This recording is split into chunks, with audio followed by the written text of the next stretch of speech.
Hi, I'm Ellen Kowalczyk. I've worked many different places, Microsoft, AWS.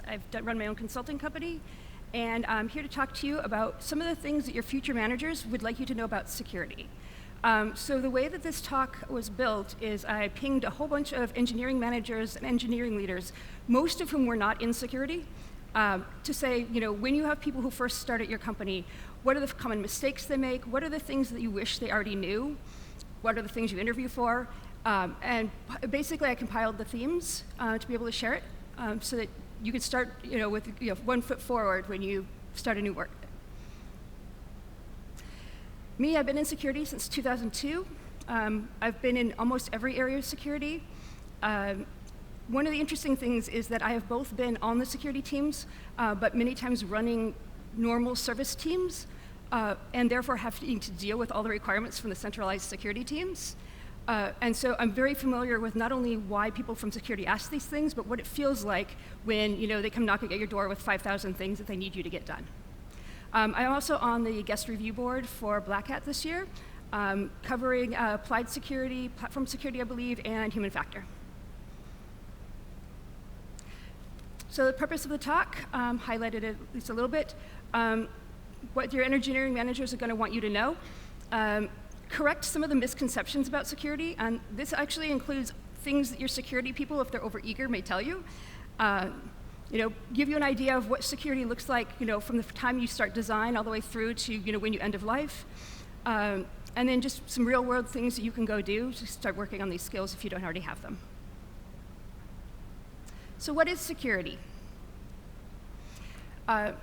So we have this saying about cops and robbers, which is sort of a very common way of saying there's a good guy and a bad guy. Pretty commonly, we see security teams believing that they're the good guy, and they're going to come in and save you or save your customers from you. You are the one they're going to catch doing something bad. It's one of the unfortunate things that happens with a lot of security professionals.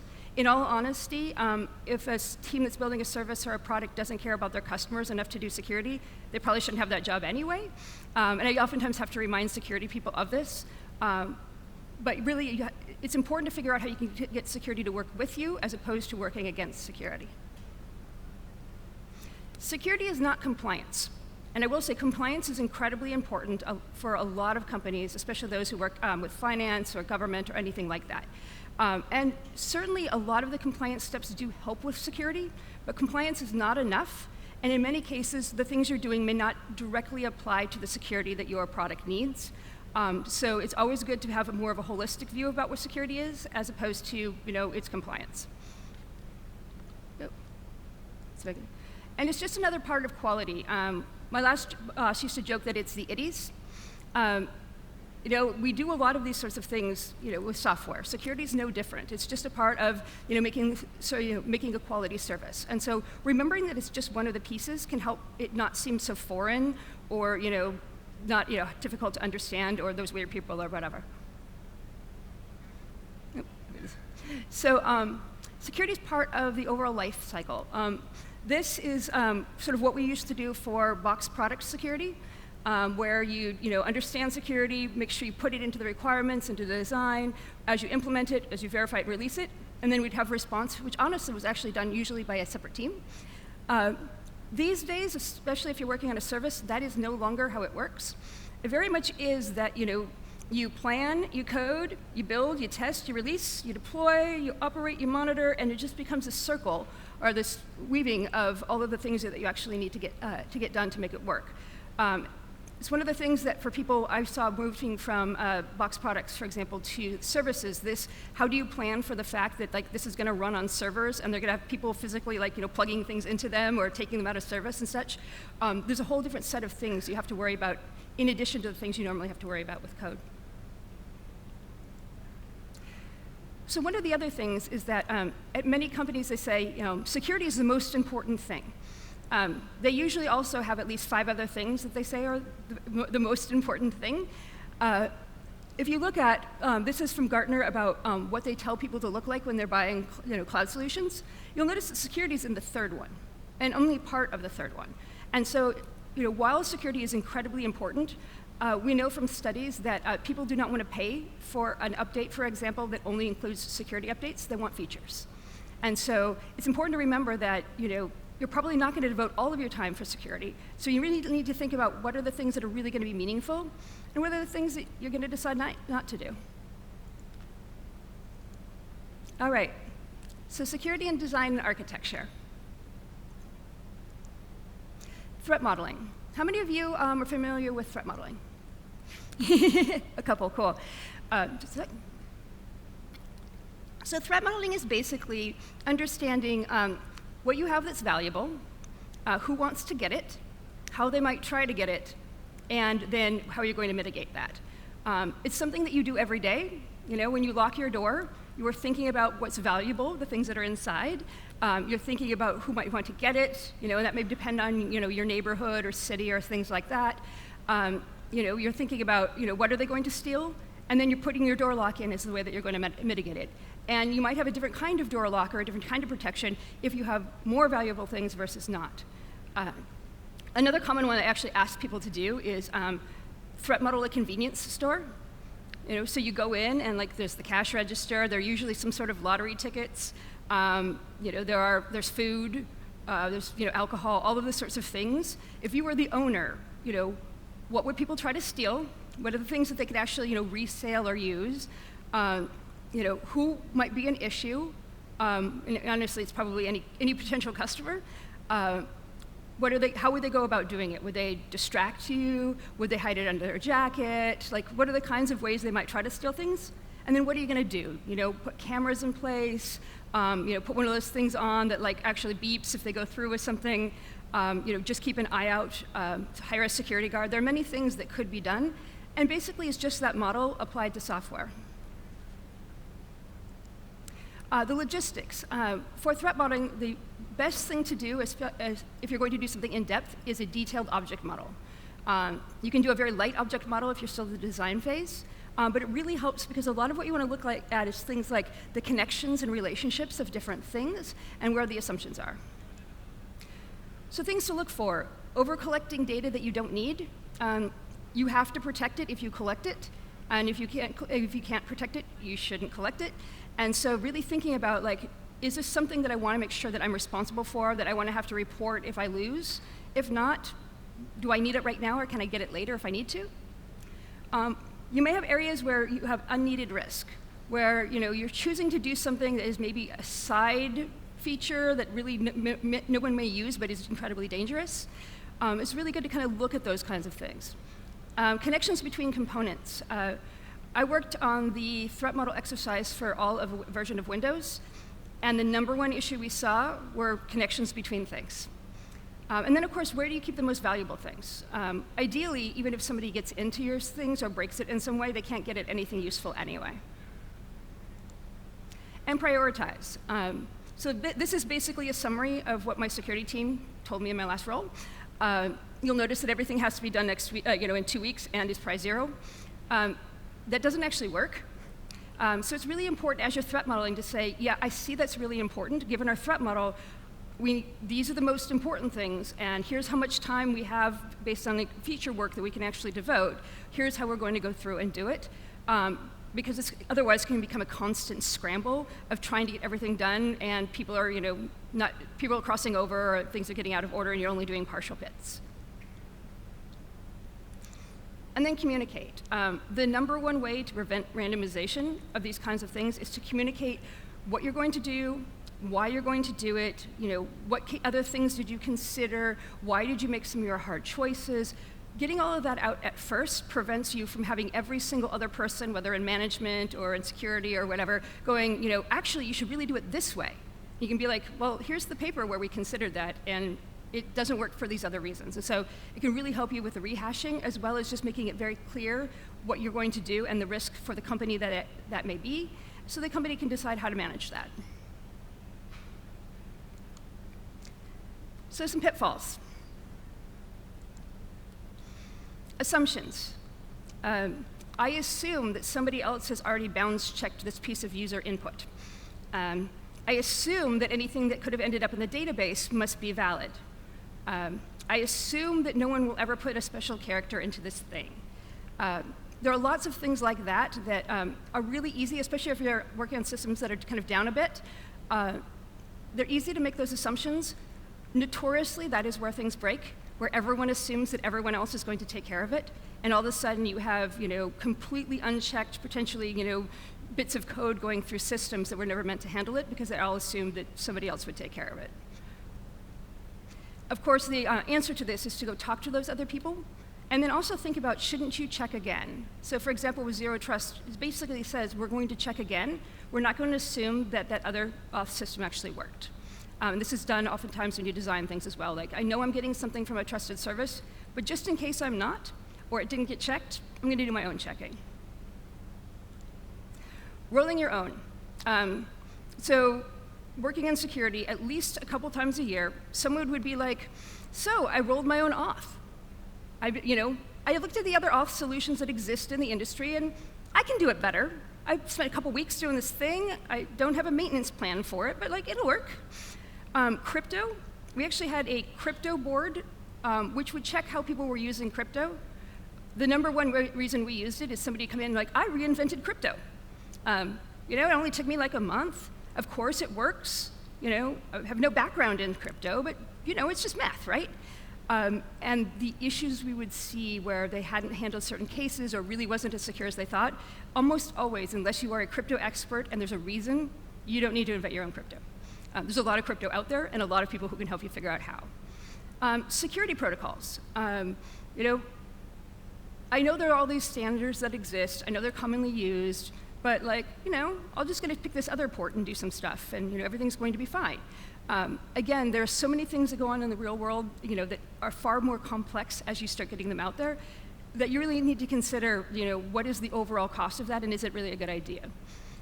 In all honesty, even stepping outside of security, anything that is a common standard, a way that things are done, is worth looking at why you would need to do something else. I mean, certainly for research, always good to do something else.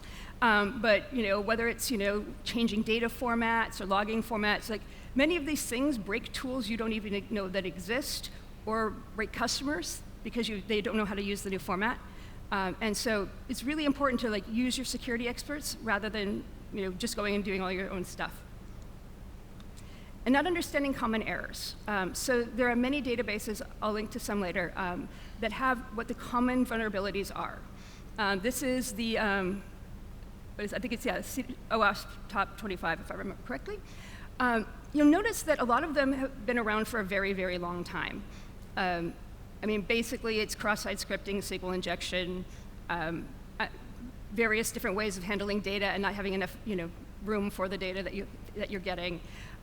It's important to look at these and say, based on my language, based on my platform, what of these kinds of things are common?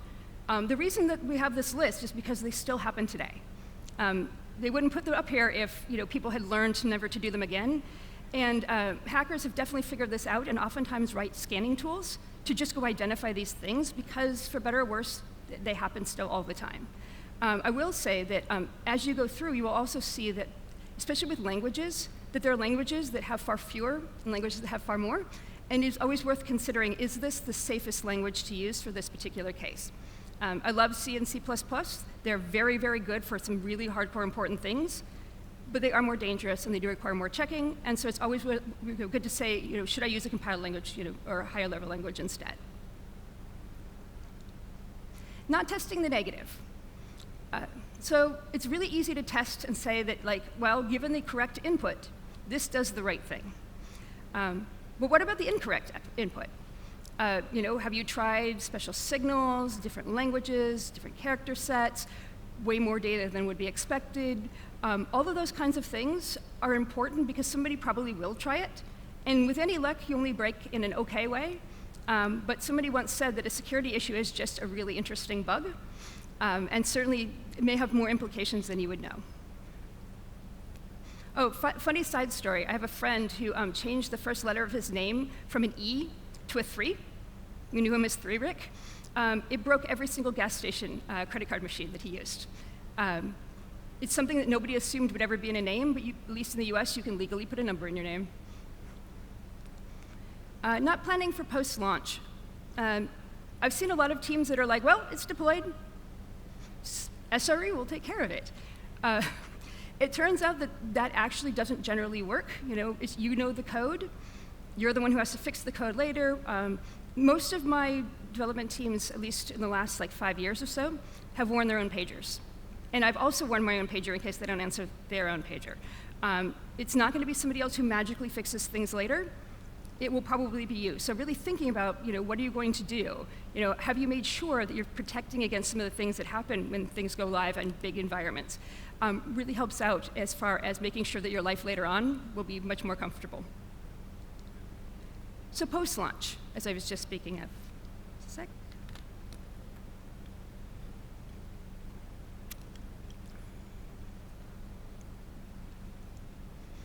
So security issues will happen. If you don't have a security issue already, it's either there and nobody has found it, or it will be found pretty soon.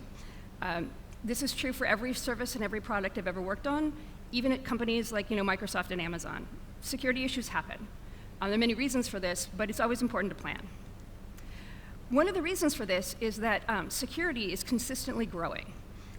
If you would have told me 10 years ago that somebody would figure out how the electrical signals work between different components and how you could use that to be able to decrypt stuff, I would be like, no.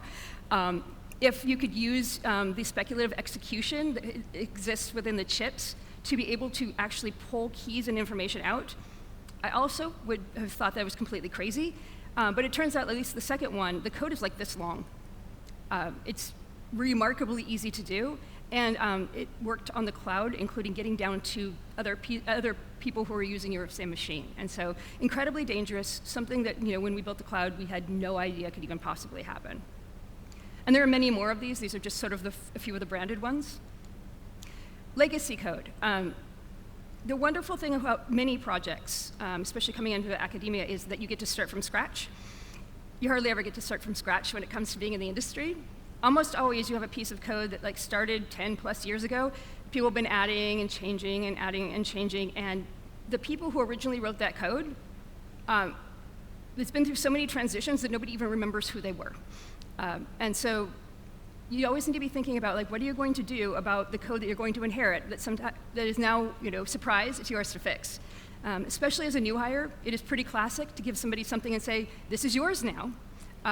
We want you to go figure out what needs to get done in order to make sure that it's actually okay. So be prepared. Expect these things are going to happen. Have a plan. Who gets called? How do they get called? How fast do they need to answer? Do they have the correct technology to be able to both answer and deal with things? Do we have a cycle so that people aren't constantly on call?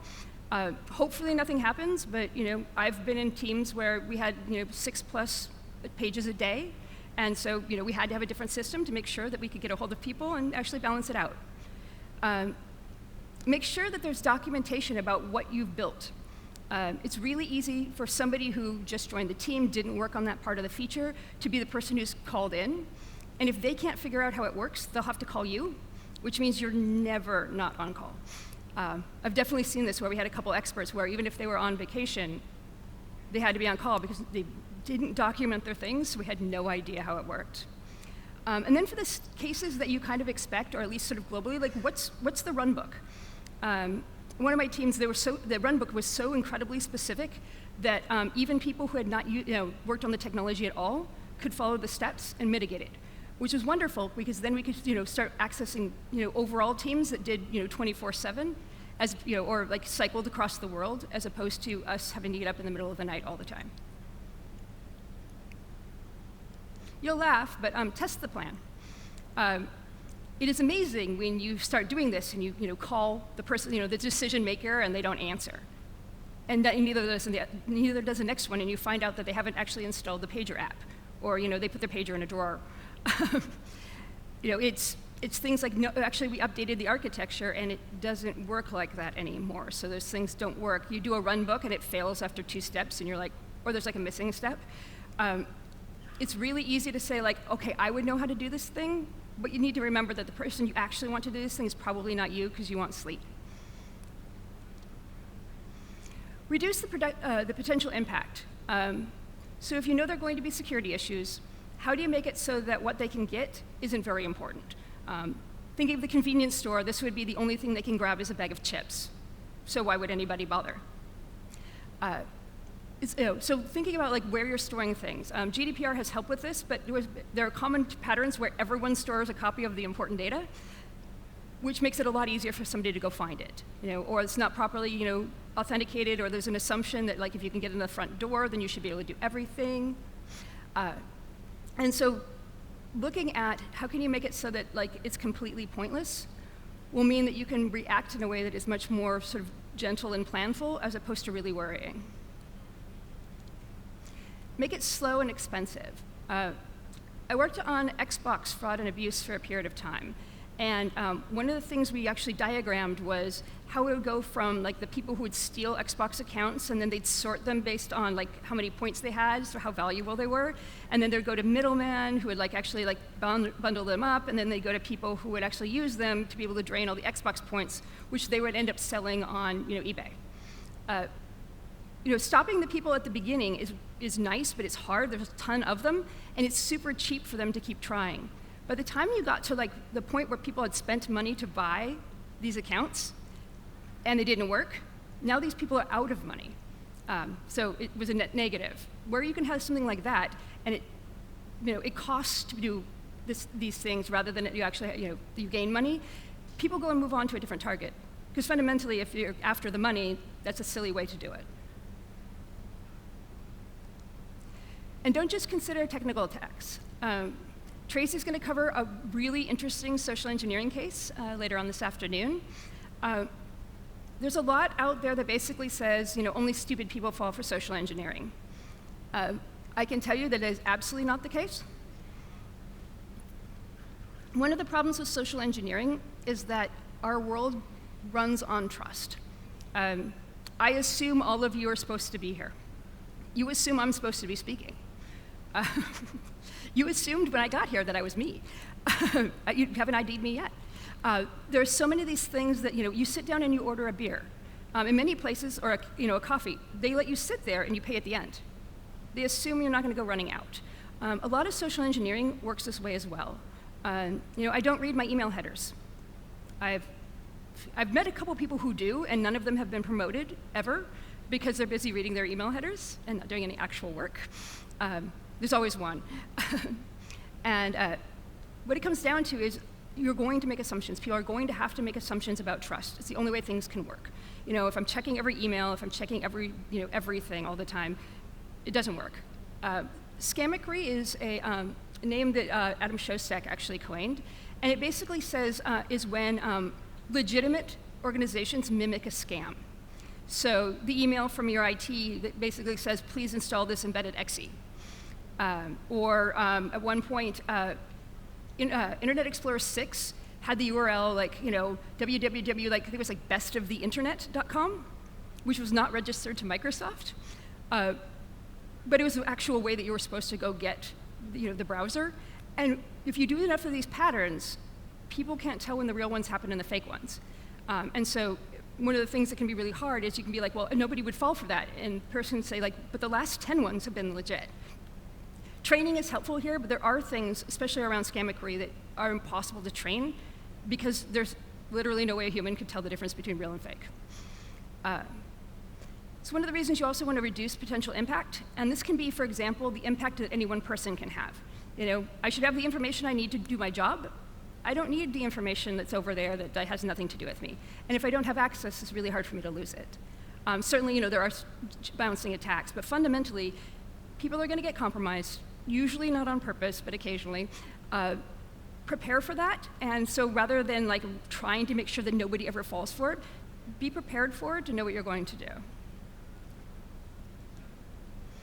So when it happens, because it will, keep calm. Nothing is worse than a team that is panicking. As I keep telling my daughter, panicking doesn't make it faster, it makes it slower.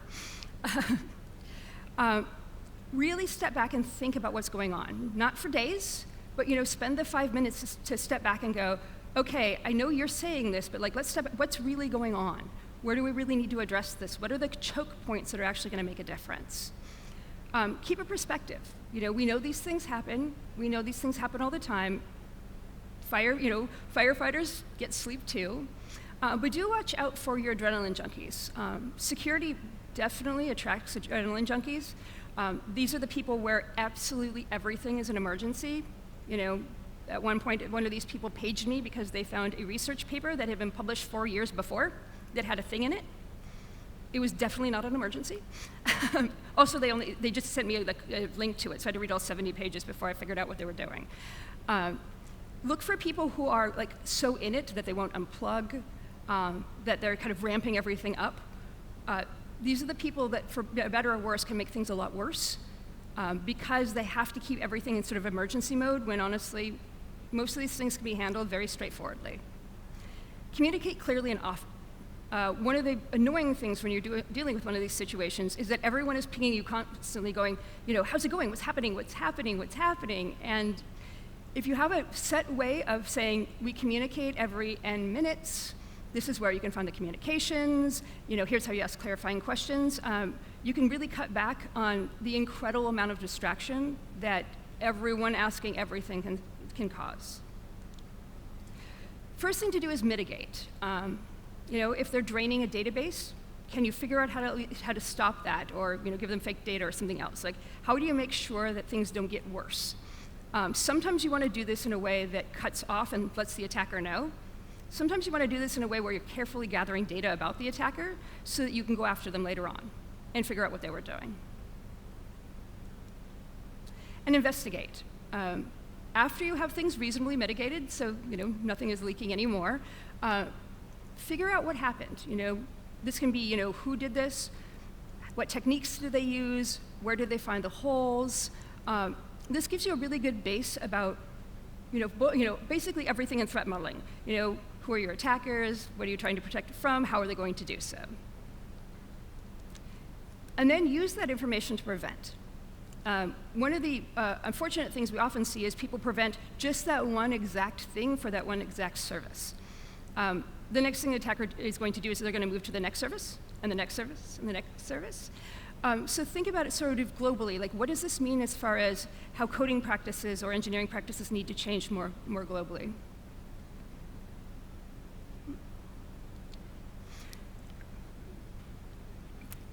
So the response cycle.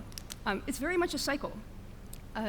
You detect something, you mitigate it, you investigate it, you resolve it, and then you use that to be able to prevent future ones or to build more detections if it's not something you could actually prevent. So your detections get better and better as you find things that you caught partially, for example, with a detection, but not all the way, or you've been able to discover more things that were underneath that you couldn't detect. So security is a partner. So one of the things to know is that security is big, it's always changing, and the thing that security experts really hopefully are doing is they're becoming subject matter experts. So go get help. Never assume that you know exactly how something works unless you have worked on it very recently. I had a case last summer where I was tracking down a potential issue, and I asked 3 people who were very convinced they knew exactly how the system worked, how it worked. None of them were right. They also all contradicted themselves, and it took me forever to figure it out because rather than them pointing me to the people who might have actually really known, they were like, no, I know it works like this. Security people love explaining security issues. You're interested in our area. We love talking about what we do. We love talking about the cool things we've seen break. It's not that hard generally to get a security person to explain something. Plus, you can search for YouTube videos, you can look at books, you can use blogs. There are lots of interesting ways to get more information about whatever it is that you're dealing with. And as a friend of mine at, I think it's Forrester now, says, when in trouble or in doubt, run in circles, scream and shout. Don't just pretend like, okay, I know something's wrong, but I'm not going to tell anybody because I might get in trouble, or I should know, or I think I've got it down. Be loud about it. People don't generally get dinged for having security issues. It's more later on when they weren't actually fixed. Ask questions. Things to look out for when you're dealing with a security team. Everything is always urgent and critical. The entire list of prize zeros that have to be done in 2 weeks. At one point, it was 70 prize zeros that had to be done in 6 months. Absolutely, yeah, completely. It was months and months and months of work, and everything was prize zero. Completely, not something that will actually work. Not everything is urgent. Not everything is critical. Ask questions when things are confusing or really manual. Like, okay, the way to do this is you have to run the security thing by hand every day. Talked to a company recently who uses AI to try to actually find really good, interesting cases, and then they have individual humans run those same cases every single day, the same way. It's quite a waste of work. It'd be much better to actually go and automate that. It is really easy for people, especially kind of that emergency mode, to be like, okay, we've come up with a way to manually deal with it. Next emergency, next emergency. And it's important to go back and say, okay, how do we make that just part of running our business? Because otherwise we're going to overload our team. There isn't enough why. Outside of emergencies that you've either know you can trust them on or there's enough data there. I still don't know why that research paper was important. There are a lot of these sorts of things where it doesn't apply to you. That was a classic one. We would page a whole bunch of teams, and half of them were like, well, we don't even have that system. So it's important that rather than assuming that the security people are for sure, know your stuff and know how it works, go in and be like, why do I need to do that? Is there a better way to do that? And too many people giving you conflicting information. This is a case where everybody knows how the thing is built. Different people are telling you that their requirement is the most important security. Anything like that where you need to actually pull things together so that your team isn't just constantly getting conflicting information. Provide feedback. Security has to be a two-way street between security teams and the engineering teams. And in many cases, I see teams that are like, well, it's taken us a month to implement this thing, but that's how they say it has to go. When usually we dig in and they could have done 5 hours of engineering work on the security side and it wouldn't have taken a month. So talk to your security teams. Tell them what's taking a long time. Tell them what's hard. What's silly. I've seen a lot of security teams really adjust their plans. They just didn't know. It is very, very common that a person on the security team, especially a security engineer, has not worked on an actual shipping product or service, and has no experience being part of a team that does anything other than security. And so they just honestly may not know. Learn and grow. Personally, I think security is incredibly interesting. It's a bunch of smart people figuring out what happens when you do the thing that it's not designed to do. There's a lot of resources out there. I love watching, YouTube videos, conference talks, talking to people in security, notoriously cornering people after their talks at security conferences and, asking them for more details or the things they're not allowed to say on stage. There are also a lot of security conferences where attendance is limited and there's no press. They oftentimes have really interesting stuff. I somewhat recently saw a talk where the subject matter was so sensitive that the presenters gave it while wearing full shark costumes. And every single one of their slides was just a picture of a weasel, because they needed to make sure there's absolutely no ability to record what they were doing. It was a very, very interesting case study that they really weren't supposed to talk about, but it really helped a lot of us learn what was going on. Make it fun. Security doesn't have to be annoying and boring. Find the things that you find interesting. If you find people interesting, go connect with people and such. If you find books, great. Read some books. There are quite a few at this point. If you like watching videos, boy, are there tons. Some of my favorite videos, because I work in social engineering, are various different sort of scams, like the scam where you ask somebody for directions, and while they're thinking about in their mind which way to go, you can grab their wallet and they won't even notice. There are tons of these out there that are incredibly interesting when you see how humans work, and there's the same thing as far as technical talks and all. I found Spectre Meltdown, because I worked on some of the mitigations for it, really, really interesting as far as how it actually worked. Figuring out how you actually kind of do a call to the queue that you're not supposed to have access to with well, do you have a B? Do you have an A? How about a C? And looking at how fast things come back, and therefore knowing what's actually in there. It's something I never even understood would work, and it took me a while, but few people were able to explain it, and I found it incredibly, incredibly interesting. So my summary. Security is going to be a part of your job if you're an engineer. It's part of everyone's job. as are all the other IDIs. Security is weighted against business priorities. It can be price 0, but not the only thing that we do. Threat modeling is the #1 thing that I see helping people when it comes to security issues. And sometimes that's a really big, deep threat modeling. Sometimes I meet with teams and they get up to the whiteboard and they draw their stuff, and we within an hour, we have a pretty good start to what they need to look at. So it doesn't have to be this momentous thing that you don't want to start. It can be pretty simple, at least to get a high level. Learn how to code securely. There's a lot of information about mistakes that get made. There are a lot of tools that will help you find these things, static analysis, things like that. There are IDEs that actually make it easier to use the secure things rather than the non-secure things. There's a lot there if you go and look for it. Plan for issues post-deployment. Even if you don't believe you're on call, if you're the only one who understands it, you're kind of on call. So make sure that you know what will happen if a new type of vulnerability is found or something you didn't catch happens. Plan for those issues. Make sure that you actually test your plan. And ask for help. Good security people are helpful, will actually stop and explain it. If you have somebody who's like, well, it just is, you need a new security person.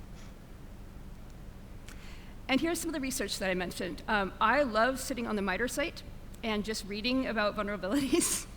I realize that probably sounds very weird, but they do a really good job of explaining, especially with code, like here's the code sample, here's exactly what breaks, and here's what it causes, in ways that I just find incredibly intriguing. I spent part of yesterday doing that, actually. So that's it for me. I'm notoriously quick and try not to speak too fast, but I usually do. So I'm actually ready for questions.